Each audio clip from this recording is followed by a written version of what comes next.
अस्सलामुअलैकुम। कैसे हैं आप सब।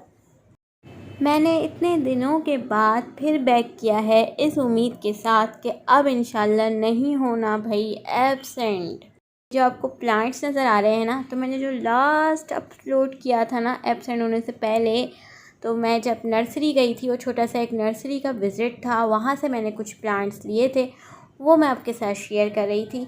खैर चलते हैं जल्दी से हम अपने मेन कंटेंट की तरफ, जिसमें हम बना रहे हैं आज पॉपकॉर्न, जिसे बनाना बहुत ही आसान है। हमने ली है एक लोहे की कढ़ाई।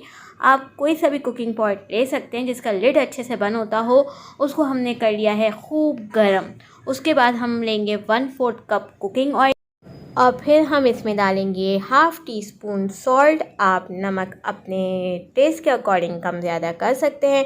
उसके बाद फिर हमने यहाँ पे लिया है 1/3 कप ड्राइड कॉर्न। अच्छा, मैं आपको ये बता रही थी कि मैंने यहाँ पे फुल मेजरमेंट से बताया है, आप अंदाजे से भी बना सकते हैं। बस कुकिंग ऑयल आपने कॉर्न से कम रखना है और उसको आपने अच्छे से मिक्स कर लिया। फिर उसके बाद फिर हमने लिड लगा दिया है। अब आपने लिड हटाना नहीं है, वरना पूरे किचन में पॉपकॉर्न बनेंगे।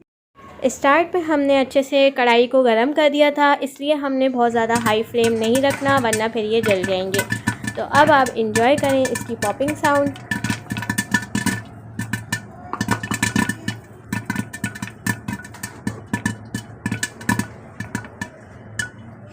जैसे ही इसमें से ये साउंड आना बंद होगी, इट मीन्स ये डन है।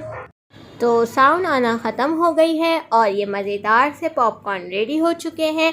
और इसके साथ और क्या मिल रहा होता है, जहाँ पे पॉपकॉर्न भी मिलते हैं, अक्सर आपने देखा होगा जहाँ पॉपकॉर्न मिल रहे होते हैं वहाँ ये भेल भी मिल रही होती है। और ये हमने घर पे ही बनाई है। इंशाल्लाह बहुत जल्द आपके साथ इसकी रेसिपी भी शेयर करूँगी।